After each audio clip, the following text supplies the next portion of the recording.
कभी कभी किसी व्यक्ति का अंदाज़, उसके बोलने का तरीका, उसके बात रखने का तरीका, उसका बेबाकपन इतना भा जाता है कि लोग उससे दोस्ती कर बैठते हैं। यदि ये जेंडर का फ़र्क हो, लड़का और लड़की का, तो ये दोस्ती कई बार प्यार में बदल जाती है।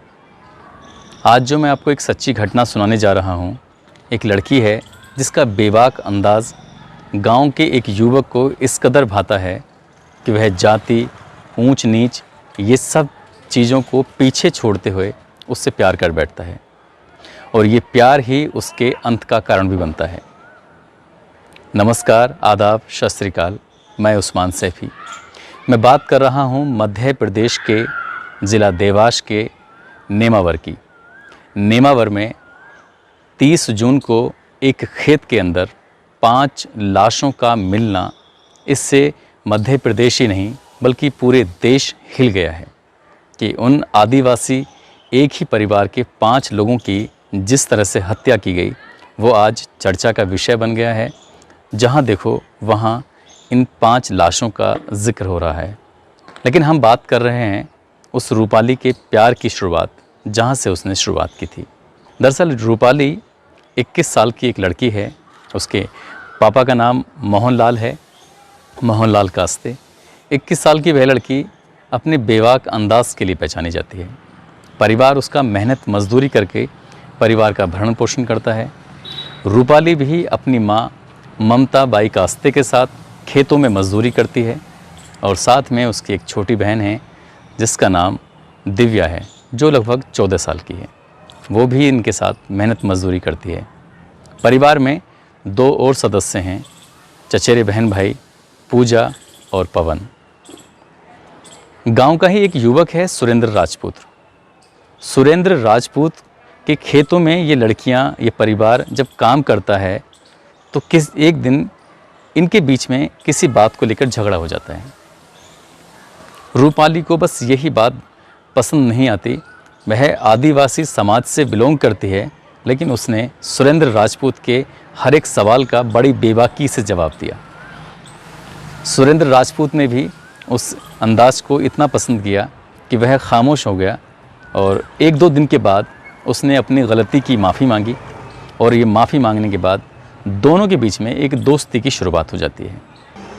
और एक दिन ऐसा होता है, 13 मई 2021 को पूरा परिवार संदिग्ध परिस्थितियों में लापता हो जाता है। कई तरह के कयास लगाए जाते हैं कि यह परिवार हमेशा के लिए सब कुछ छोड़ के जा चुका है। पुलिस सुरेंद्र राजपूत से भी संपर्क करती है। सुरेंद्र राजपूत खुद थाने जाता है और थाने में जाकर पुलिस को भरोसा दिलाता है कि आपको जिस भी तरह की मदद चाहिए वह तैयार है, लेकिन किसी भी कीमत पर, किसी भी हाल में रूपाली और उसके परिवार को वापस लाइए, क्योंकि सुरेंद्र राजपूत रूपाली से प्यार करता था। जहां पुलिस जाती थी वहां सुरेंद्र राजपूत भी रूपाली के परिवार को तलाशने में साथ जाता था। अब जब ये जो साथ था सुरेंद्र राजपूत का, ये साथ कभी पुलिस को खटका नहीं। उसे लगा कि ये दोस्त था, आज भी है, और इस परिवार का वो हमदर्दी के साथ ही हमदर्द था। लेकिन एक दिन मुखबिर की सूचना पर पुलिस ने सुरेंद्र को हिरासत में लिया। ये भी बताया जा रहा है कि सुरेंद्र उस इलाके का दबंग प्रवृत्ति का व्यक्ति है, रसूखदार है।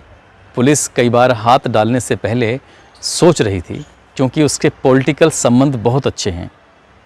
उसके कई बड़े नेताओं के साथ फ़ोटो हैं जो सोशल मीडिया पर वायरल भी हुए हैं। यही सब देखते हुए कि कहीं ऐसा ना हो कि मामला कुछ अलग दिशा में चले जाए, इसलिए पुलिस ने उसको टच करने से, उस पर हाथ डालने से भी थोड़ा बचती रही।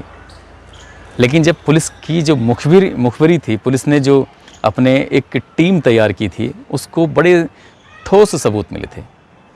आखिरकार उन्होंने सुरेंद्र राजपूत को हिरासत में लिया और हिरासत में लेने के बाद उससे पूछताछ की। पूछताछ में वो खुलासे होते हैं जिसकी कभी भी कल्पना नहीं की जा सकती। जो सुरेंद्र राजपूत उसको प्यार करता था, वो ही उसका असली कातिल था। सुरेंद्र ने और 6 लोगों के साथ मिलकर पुलिस की जांच अभी चल रही है, इसमें ज़्यादा नाम भी हो सकते हैं, कम भी हो सकते हैं। जब सुरेंद्र से पूछताछ की गई तो सुरेंद्र ने स्वीकार किया कि पवन, जो उसका रूपाली का भाई है, चचेरा भाई, वो अक्सर उसके साथ घूमता था, साथ रहता था। 13 मई को उसने पवन से कहा कि आज रूपाली से मुझे मिलना है, उससे बात करनी है, तुम उसे लेके आओ। वो रूपाली को लेकर खेत पर पहुंचता है और रूपाली को वो चोट पहुंचाता है। जो एसपी देहात हैं सूर्यकांत शर्मा, जब मेरी उनसे बात हुई तो वो कहते हैं कि रूपाली के सर में एक पहले रोड मारी गई, रोड से वो खून से लथपथ हो जाती है और फिर उसका गला दबाया जाता है। कुछ ही देर बाद ममता कास्ते आती है, फिर उसको भी मारा जाता है। दिव्या आती है, उसको भी मारा जाता है। पूजा आती है, फिर उसको भी मारा जाता है। और सबसे अंत में जो इन्हें बारी बारी से लेके आता है पवन, फिर उसकी हत्या की जाती है।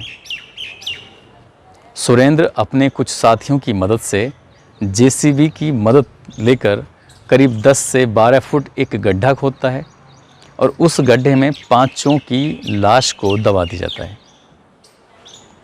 और लाश दबाने के लिए साथ साथ यूरिया और नमक का भी इस्तेमाल किया जाता है ताकि ये लाशें जल्द से जल्द गल जाएं और ये सबूत हमेशा के लिए ख़त्म हो जाए। मगर सच्चाई कभी छुपती नहीं है और कत्ल भी कभी छुपता नहीं। इसमें एक दिलचस्प बात रही है, रूपाली, दिव्या और पूजा। रूपाली की उम्र 21 साल है, दिव्या और ये पूजा 14 और 15 साल की हैं। इनके तन पर कपड़े नहीं निकले। जब पुलिस ने इनकी डेड बॉडीज़ को, उनकी लाशों को उस गड्ढे से निकाला है तो तन पर कपड़े नहीं निकले, जबकि ममताबाई कास्ते के शरीर पर कपड़े थे, पवन के शरीर पर कपड़े थे। प्रथम दृष्टया इस मामले में ये अंदाज़ा लगाया जा रहा था कि हत्या से पहले या हत्या के बाद इनकी लाश के साथ रेप किया गया है, बलात्कार किया गया है। लेकिन एसपी देहात सूर्यकांत शर्मा कहते हैं कि रेप नहीं हुआ है। अब रेप नहीं हुआ है तो फिर इनके कपड़े क्यों उतारे? वो कहते हैं कि कपड़े इसलिए उतारे कि इनकी लाश जल्दी गल जाए। तो अब आरोपियों ने, उन लोगों ने, उन दबंगों ने सिर्फ लड़कियों के ही कपड़े क्यों उतारे, माँ के या भाई के कपड़े क्यों नहीं उतारे? तो ये भी एक सवाल है। इसका जवाब पुलिस शायद देने से बच रही है, क्योंकि यदि उनके साथ रेप की घटना भी हो जाती है तो ये केस और भी बड़ा हो जाता है। फिलहाल इस घटना के आरोपी जेल में हैं। मुख्य आरोपी सुरेंद्र राजपूत भी पुलिस की पकड़ में हैं, उससे पूछताछ की जा रही है। पोस्टमार्टम रिपोर्ट के अभी आने का इंतज़ार है। और इस घटना ने समाज को एक संदेश दिया है कि आप कुछ चीज़ें, कुछ मर्यादाएं हैं, उनको लांघना नहीं चाहिए। जो भारत की संस्कृति है, जो कहती है कि माता पिता की बात मानकर ही आगे चलना चाहिए। रूपाली का जो बेबाक अंदाज़ था यहाँ तक तो ठीक था, लेकिन रूपाली ने जो प्यार किया वो शायद गलत था। उसको यहाँ पर थोड़ा रुकना चाहिए था और अपने परिवार की रजामंदगी के बाद ही कुछ कदम आगे बढ़ाने चाहिए थे। उधर सुरेंद्र को भी थोड़ा सोचना चाहिए था कि जो वो करने जा रहा है कि शायद समाज उस बात की इजाज़त नहीं देगा। एक सामाजिक बंधन है, उसी के चलते सुरेंद्र ने इतना बड़ा कदम उठाया और 5 लोगों को हमेशा के लिए मौत की नींद सुला दिया। दोस्तों, ये सच्ची घटना आपको कैसी लगी हमें कमेंट करके ज़रूर बताइएगा। आप अपना ख्याल रखें, सुरक्षित रहें। जय हिंद, जय भारत।